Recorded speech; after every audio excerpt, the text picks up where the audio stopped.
Hello students, welcome to my channel. आज के इस वीडियो में बहुत बहुत स्वागत है आप लोगों का।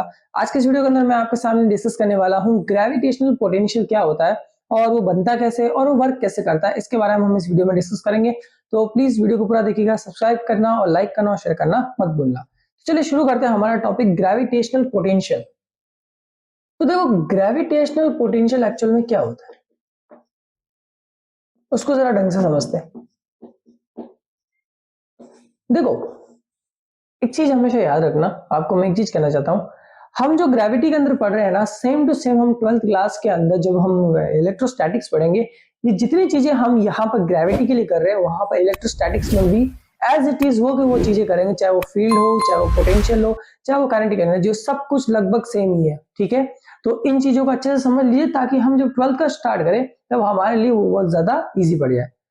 अब अगर मैं बात करूं ग्रेविटेशनल पोटेंशियल की, इसका मीनिंग क्या होगा, इसको सिंपली मैं आपको बहुत इजी तरीके से बताता हूं और इसका डेरिवेशन बनेगा बहुत आसान तरीके से। देखिए कैसे।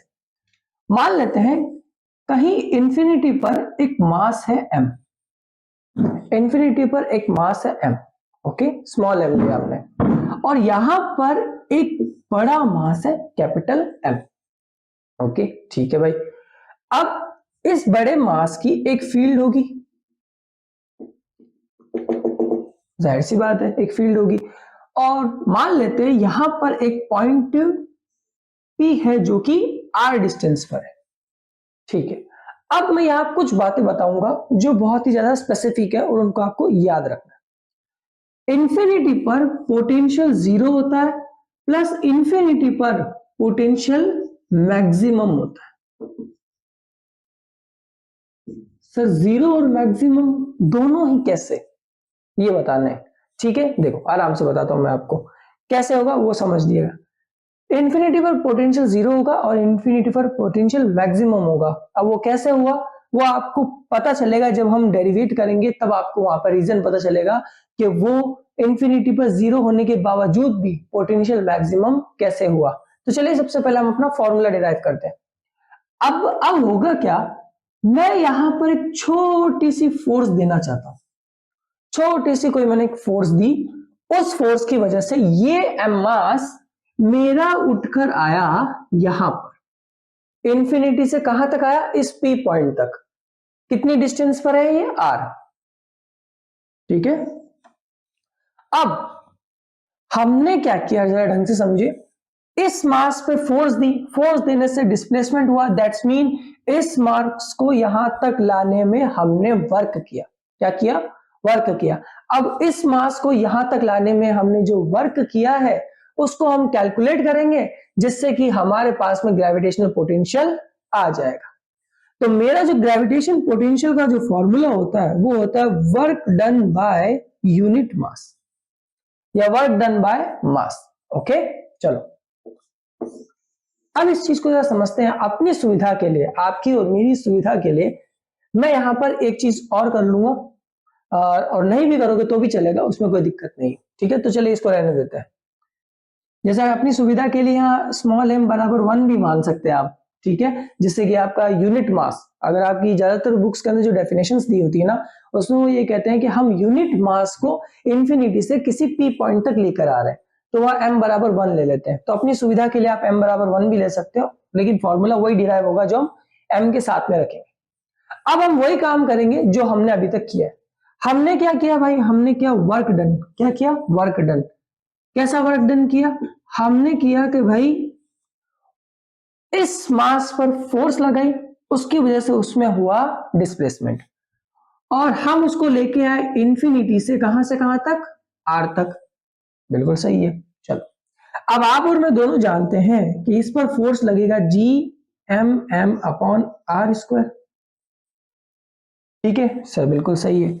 चलो इसको उठा के यहां रख देंगे, infinity to R G M M upon R square D R. और अगर अब मैं इसका इंटीग्रेशन करूं तो ये बनेगा इंफिनिटी टू आर। ठीक है, तो हमारे पास में बनेगा G M M upon R. ठीक है, माइनस का। और अब होगा क्या, ये हमने निकाला work done on this mass, इस मास का वर्क डन। इस मास को यहां से यहां तक लाने में जो वर्क डन था वो हमने यहां पर कैलकुलेट कर लिया, लेकिन अभी तक हमने अपना पोटेंशियल फाइंड आउट नहीं किया। तो चलिए पोटेंशियल फाइंड आउट करने के लिए हम क्या करेंगे, इस W की वैल्यू को यहां पर रखेंगे।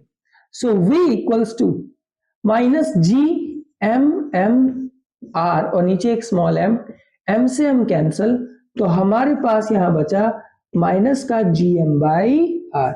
ये मेरे ग्रेविटेशनल पोटेंशियल का फॉर्मूला है, मेरे ग्रेविटेशनल पोटेंशियल का क्या है, फॉर्मूला है। ठीक है, एक बार फिर से मैं आपसे थोड़ा सा बता देता हूं हमने क्या किया है। हमने क्या किया कि भाई यहां पर एक स्मॉल मास था जो कि इंफिनिटी पर था, उस पर हमने थोड़ी फोर्स दी, फोर्स देकर हम उसको कहां पर लेकर आए, पी पॉइंट तक, जो कि हमारे कैपिटल मास m से r डिस्टेंस पर है। ये वाला काम हमने किया। ठीक है, कहां से कहां तक लाए, इंफिनिटी से r तक। ठीक है, लाने में जो हमने किया उसको कहते हैं वर्क। इस मास को यहां से यहां तक लाने में जो हमने फोर्स लगाया उससे जो डिस्प्लेसमेंट हुआ उसी को हम क्या कहते हैं, वर्क कहते हैं। वर्क को मैंने यहां पर लिखा W इक्वल्स टू इंफिनिटी से r f d r, calculate किया और मेरे पास ये आया। ग्रेविटेशन पोटेंशियल को कैलकुलेट करते हैं V equals to W by m से। अपनी सुविधा के लिए आप m बराबर 1 भी ले सकते हो। तो ये सारा काम मैंने किया। अब बात आती है इस पॉइंट की, ये दो पॉइंट्स क्या है, ये दो पॉइंट देखिए, एक चीज हमेशा याद रखना, इंफिनिटी पर पोटेंशियल जीरो होता है, ये फिक्स, ये बात फिक्स है कि इंफिनिटी पर पोटेंशियल जीरो होता है। क्योंकि जब वो अगर हम किसी चीज को सेपरेट करते हैं ना तो उसका पोटेंशियल डिफर होता जाता है, मतलब थोड़ा सा पोटेंशियल तो उसका रहता है, चाहे उसको कितनी भी डिस्टेंस में सेपरेट कर दो। फिर हम ये अज्यूम करते हैं कि अगर कोई चीज इंफिनिटी पे हो तो वहां पर पोटेंशियल जीरो होता है, क्योंकि इंफिनिटी मतलब बहुत लॉन्ग डिस्टेंस, दैट्स मीन वहां पोटेंशियल हो जाएगा बिल्कुल जीरो। सेकेंड चीज आती है मैक्सिमम। अब मैक्सिमम का कैसा है, जरा चीज ढंग से देखिएगा, ढंग से देखिएगा। हम क्या कर रहे हैं, हम हमारे मास को इधर लेकर आ रहे हैं, इस डायरेक्शन में। हम मास को लेकर किधर आ रहे हैं, इस डायरेक्शन में, जबकि हमारा मास जाना चाहता है उस डायरेक्शन में। हम फोर्स लगाकर हमारे मास को इधर लेकर आ रहे हैं, जबकि हमारा मास उधर की तरफ जाना चाहता है। दैट्स मीन मैं मेरे मास को ऑपोजिट डायरेक्शन में लेकर आ रहा हूं। ऑपोजिट डायरेक्शन में लेकर आ रहा हूं, इसी वजह से मेरे यहाँ फॉर्मूले में माइनस आया हुआ है। ये माइनस साइन मेरा ये इंडिकेट करता है कि पोटेंशियल हमेशा ऑपोजिट डायरेक्शंस में लगता है। दैट्स मीन मैं मेरे मास को ऑपोजिटली इधर की तरफ लेकर आ रहा हूं, जबकि मेरा मास जाना उधर चाहता है। ठीक है, अब आपको थोड़ी सी मैथमेटिकल टर्म में मैं बात करता हूं। अगर मैं पूछूं जीरो बड़ा है या -1 बड़ा है, तो आप कहोगे भाई जीरो बड़ा है, क्योंकि -1 तो नेगेटिव चला गया। दैट्स मीन जब मैं किसी चीज को इधर, जब मैं अपने मास को इधर बड़े वाले मास की तरफ लेकर आऊंगा, दैट्स मीन उसका पोटेंशियल इंक्रीज होगा। पोटेंशियल उसका इंक्रीज होगा नेगेटिवली। अब पोटेंशियल उसका नेगेटिवली इंक्रीज होगा, दैट्स मीन माइनस इंक्रीज होगा। जब वो इंक्रीज होगा दैट्स मीन वो मोर नेगेटिव वैल्यू देगा, और मोर नेगेटिव वैल्यू देगा दैट्स मीन वो जीरो से क्या है, छोटा ही है। साफ सीधी बात, वो जीरो से छोटा ही है। तो इसका मतलब मेरा पोटेंशियल मैक्सिमम वैल्यू कब देगा, जब वो जीरो होगा। जब वो जीरो होगा दैट्स मीन मेरा पोटेंशियल इंफिनिटी पे जीरो भी होगा और इंफिनिटी पे मैक्सिमम भी होगा। तो एक चीज याद रखिएगा, जब मैं किसी मास को उठाकर लेकर आता हूं और उस पर वर्क डन करता हूं, दैट्स मीन मैं वहां पर नेगेटिव वर्क डन कर रहा हूं। सिंपल भाषा में आप ये भी कह सकते हैं आप नेगेटिव वर्क डन कर रहे हैं। या फिर अगर आप बोले, अगर आपको ये याद रहे, जब आप चार्जेस वाला चैप्टर पढ़ेंगे तब आपको और अच्छे से समझ में आएगा। अगर आपको, क्योंकि यहाँ पर तो दो मासेस लिए हैं, वहां हम दो चार्जेस लेंगे। तो जो मास के लिए हम क्या कर रहे हैं, हम कह रहे हैं कि हम मास हमारा उस डायरेक्शन में जाना चाहता है, लेकिन मैं उसको इधर की तरफ लेकर आ रहा हूं। दैट्स मीन मैं ऑपोजिट डायरेक्शन में लेकर आ रहा हूं। ऑपोजिट डायरेक्शन में लाने की वजह से उसमें वर्क डन नेगेटिव होता है। ठीक है, और वर्क डन नेगेटिव होने की वजह से हमारा पोटेंशियल भी क्या होगा, नेगेटिव होगा। इस वजह से हमारा सारा काम होता है। अब मैं यहाँ पर एक बात बोलूंगा जो कुछ बच्चों के दिमाग में आ रहा है, सर अगर वर्क डन नेगेटिव होता है तो यहाँ पर भी फिर माइनस आना चाहिए। आप अगर यहाँ माइनस लोगे तो फिर आपको यहाँ फोर्स में भी माइनस लेना पड़ेगा, इसकी वजह से, डिस्टेंस की वजह से, क्योंकि आप उधर से कैलकुलेट कर रहे हो। ठीक है, तो ये भी माइनस लोगे, दैट्स मीन ये माइनस और ये माइनस आपस में कट जाएंगे, फिर इसी का ही माइनस बचेगा। ठीक है, ये आप करके भी देख सकते हैं।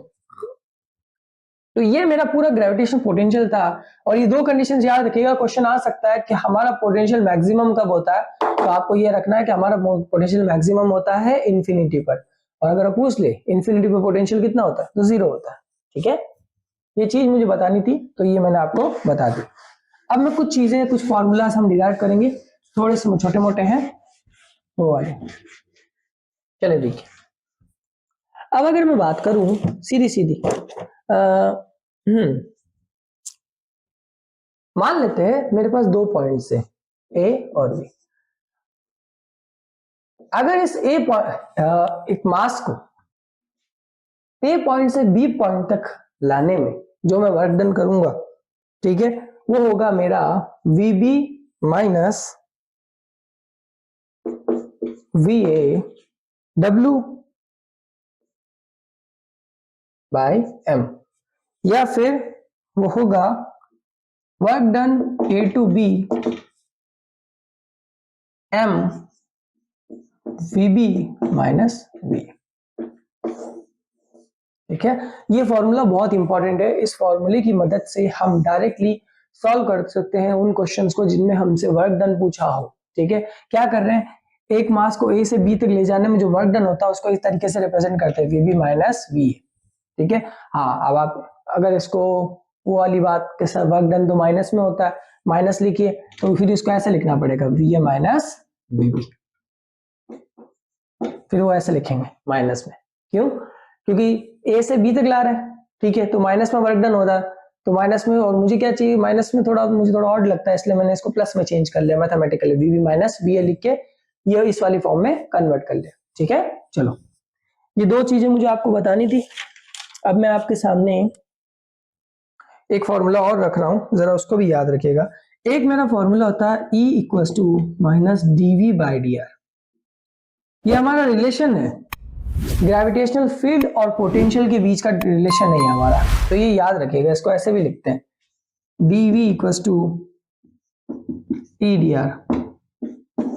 ठीक है, अगर हमें पोटेंशियल को इलेक्ट्रिक फील्ड को सॉरी पोटेंशियल को ग्रेविटेशनल फील्ड या ग्रेविटेशनल फील्ड को पोटेंशियल में कन्वर्ट करना होगा तो हम इसकी मदद से कर सकते हैं। तो ये कुछ फॉर्मूलाज है, इनके मैं ज्यादा एक्सप्लेनेशन नहीं दूंगा, बहुत ज्यादा डीप में जाना पड़ेगा इसके लिए और थोड़ा बहुत कुछ देखना भी पड़ेगा। तो मैं चाहता हूँ आप ये फॉर्मूला सिर्फ लर्न कर ले, क्योंकि हमारे सिर्फ मैथमेटिकल टर्म्स में वो काम आएंगे, इससे ज्यादा कुछ नहीं। ठीक है, तो इनके बारे में ज्यादा पढ़ने से बेहतर है कि इनको सिर्फ याद कर लो। ओके, क्योंकि हम जेईई मेंस की तैयारी कर रहे हैं, इतना ज्यादा हम इसको ज्यादा देखना नहीं है हमको, बस इतना याद रखिएगा। ठीक है, मैं अपनी तरफ से कह रहा हूं, और फिर भी अगर किसी बच्चे को अगर चाहिए कि भाई नहीं प्लीज इनका एक्सप्लेनेशन दो, then you can comment me, फिर मैं अगली वीडियो के अंदर इसका एक्सप्लेनेशन भी दे दूंगा। तो चलिए, अब हम अपने कुछ क्वेश्चन सॉल्व करेंगे हमारे हर बार की तरह जो हम क्वेश्चन सॉल्व करते हैं। तो देखो, हमारा अगला क्वेश्चन है, हमारे क्वेश्चन दिया हुआ है, क्वेश्चन आपकी स्क्रीन पर आ जाएगा। ठीक है, calculate the gravitational potential at a point 10 meter away from a point of mass 500 kg। एक मास है जिसका 500 kg दिया हुआ है, ठीक है, उससे 10 मीटर दूरी पर हमें पोटेंशियल फाइंड आउट करना है। क्या फाइंड आउट करना है? पोटेंशियल फाइंड आउट करना है। तो सिंपली अपना फॉर्मूला लगा है माइनस का GM/R। जी की वैल्यू मेरे पास होती है 6.67 इंटू 10 की पावर माइनस 11, और m मेरा हो गया 500, और रेडियस मेरे पास दे दी है 10। अब अगर आप इसको कैलकुलेट करते हो तो इसका आंसर हमारे पास आता है 3.33 10 की पावर माइनस 9 जूल पर केजी। ठीक है, ये तो बहुत ज्यादा सिंपल क्वेश्चन था, इसको ज्यादा टेकल करने की जरूरत ही नहीं थी। क्वेश्चन नंबर 2 थोड़ा अच्छा है, उसको जरा ढंग से देखिएगा। A satellite of mass 100 kg, हमारे पास मास दिया हुआ है 100 kg, 100 kg का एक सैटेलाइट है, is moved from a point where the gravitational potential is minus 50 kg 50 m, मतलब हमारा इनिशियल पोटेंशियल हमारे पास दे रखा है माइनस का 50 जूल पर केजी, और and to the point where it is potential 10 joule पर केजी, 10 जूल पर KG. So the work done by external force, तो हमसे पूछा है कि वर्क डन निकाल लो। अरे यार, बड़ा आसान क्वेश्चन है। अभी मैंने आपको एक फॉर्मूला बताया था, ये वाला VB माइनस VA। ठीक है, इसको आप इस टर्म में लिख लीजिए कि ये कैसा, V final minus V initial, ये इनिशियल पॉइंट ही तो है। तो अगर मुझे इसमें वर्क डन कैलकुलेट करना है तो m की वैल्यू तो मैं रख रहा हूं 100 माइनस का 10, माइनस माइनस प्लस यानी कि 50, 100 into 40, so now 4000 joule. Okay, तो हमारा जो वर्क आया वो आया 4000 जूल। तो ये बड़े बड़े सिंपल क्वेश्चन है, जो मैंने अभी फॉर्मूला बताया मैं उसी के अकॉर्डिंग क्वेश्चन लाता हूं, ताकि आपको करने में भी आसानी रहे और फॉर्मूलाज हो भी जाए और क्वेश्चंस भी आसानी से हो जाए। ठीक है, चलो। And the next one is two spheres each of mass m are placed distance 2d apart. What is the gravitational potential at the exact midpoint between them? ठीक है, हमारे पास एक्चुअल में क्या हुआ कि भाई एक दो मासेस है आपस में, मान लेते हैं m1 है और ये m2 है। सॉरी, यहाँ पर मास दिया हुआ है, दोनों में ही कैपिटल मास है और इन दोनों के बीच के डिस्टेंस 2d और हमसे बोला गया है कि ग्रेविटेशनल पोटेंशियल क्या होगा एग्जैक्ट मिड पॉइंट से। तो एग्जैक्ट मिड पॉइंट इन दोनों की डिस्टेंस तो डी हो जाएगी। ठीक है, सो हम क्या करेंगे, यहां पर ग्रेविटेशनल पोटेंशियल फाइंड आउट करेंगे एग्जैक्ट मिड पॉइंट से। ठीक है, अब देखो एग्जैक्ट मिड पॉइंट से मेजर करने का मीनिंग समझना जरा। एग्जैक्ट मिड पॉइंट से मेजर करेंगे यानी कि यहां से, तो जब मैं इस मास के लिए मेजर करूंगा तो मैं मान लेता हूं V1, तो वो मेरे पास आएगा Gm/d। ठीक है, और इसके लिए मैं मेजर करूंगा तो वो भी आएगा मेरे पास Gm/d। ध्यान रखना मैं बिल्कुल एग्जैक्ट यहां से कर रहा हूं। और पोटेंशियल का मुझे एक चीज बहुत अच्छी लगती है, क्या, यहाँ पर मास सिर्फ एक ही है, तो मतलब दोनों मास से हमें कोई लेना देना नहीं, जिस मास पे मैं बात करूंगा उसी पे बात करूंगा और उससे रिलेटेड डिस्टेंस पे बात करूंगा। ठीक है, याद रखिएगा। अब मुझे इन दोनों के मिड पॉइंट के बीच का चाहिए, तो इन दोनों को जोड़ देता हूं, V1 + V2, तो मेरे पास आएगा Gm/d minus Gm/d, so that will be -2Gm/d। Okay, चलो, तो ये हमारे 3 क्वेश्चन यहाँ हमने कवर किए हैं और काफी अच्छे क्वेश्चन है। ठीक है, चलो। अब मैं यहाँ पर एक लास्ट क्वेश्चन करूंगा। लास्ट क्वेश्चन देख लेते हैं। लिखा हुआ है two bodies of masses m and 4m are placed at the distance r apart. Find the gravitational potential at the point where the gravitational field intensity is 0। तो हमारे पास देखो भाई दो मास दिया हुआ है, एक m और एक 4m। ठीक है भाई, ये दोनों r डिस्टेंस से सेपरेट है और ये कह रहा है कि उस पॉइंट पर हमें पोटेंशियल फाइंड आउट करना है जहां पर इसका पोटेंशियल क्या हो, 0, सॉरी ग्रेविटेशनल फील्ड इंटेंसिटी 0। उस पॉइंट पर पोटेंशियल फाइंड करना है जहां पर ग्रेविटेशनल फील्ड इंटेंसिटी 0। आराम से निकल जाएगा। तो देखो, सबसे पहले हमसे बोला गया ग्रेविटेशनल फील्ड इंटेंसिटी, तो ग्रेविटेशनल फील्ड इंटेंसिटी निकलती है Gm/r स्क्वायर से, याद रखना। तो अगर इस मास के रेस्पेक्ट में मैं देखूं तो इस मास के रेस्पेक्ट में तो कितना आएगा, Gm अपॉन, अब हमसे बोला गया वो पॉइंट जहां पर 0 फील्ड इंटेंसिटी, तो मैंने बोला भाई वो पॉइंट मान लेते हैं इस मास से x डिस्टेंस पर है, तो इस मास से x डिस्टेंस पर है तो ये तो हो गया x²।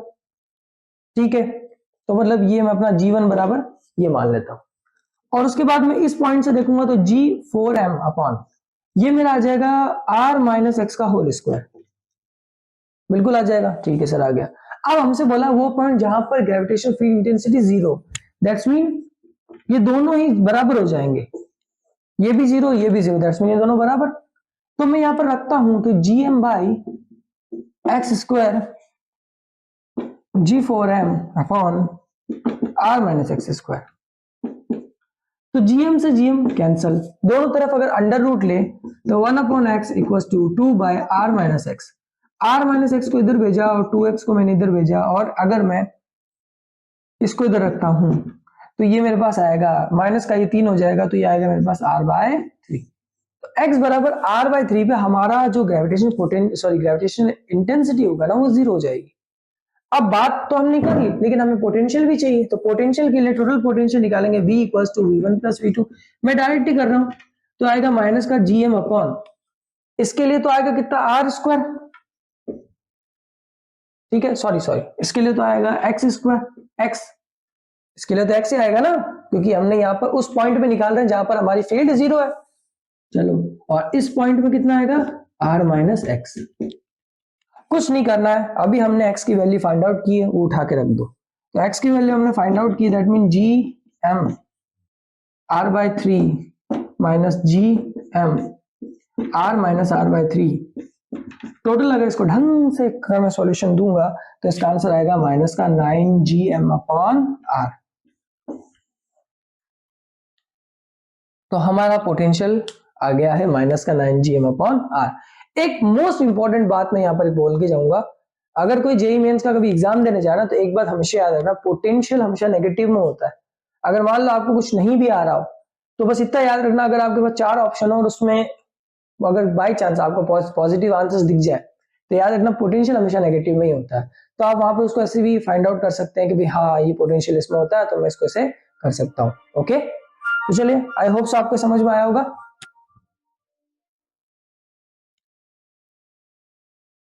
तो आई होप सो आपको ये चीज समझ में आई होगी। मिलता है हमारे नेक्स्ट वीडियो में। सब्सक्राइब करें, लाइक करें, शेयर करना ना भूलें। और हाँ, अगर इस वीडियो के अंदर कोई भी डाउट है, कोई भी रिलेटेड प्रॉब्लम है तो प्लीज मुझे जरूर बताएं कमेंट के अंदर। मैं आपको इसका एक और सॉल्यूशन प्रोवाइड करूंगा और नेक्स्ट वीडियो के अंदर हम ग्रेविटेशनल पोटेंशियल को आगे बढ़ाएंगे और डिस्कस करेंगे कि ग्रेविटेशनल पोटेंशियल्स में क्या क्या चीजें होती है, एनर्जी कैसे कैलकुलेट करते हैं, लगभग सब चीजें हम डिस्कस करेंगे। तो मिलता है हमारे नेक्स्ट वीडियो में। सब्सक्राइब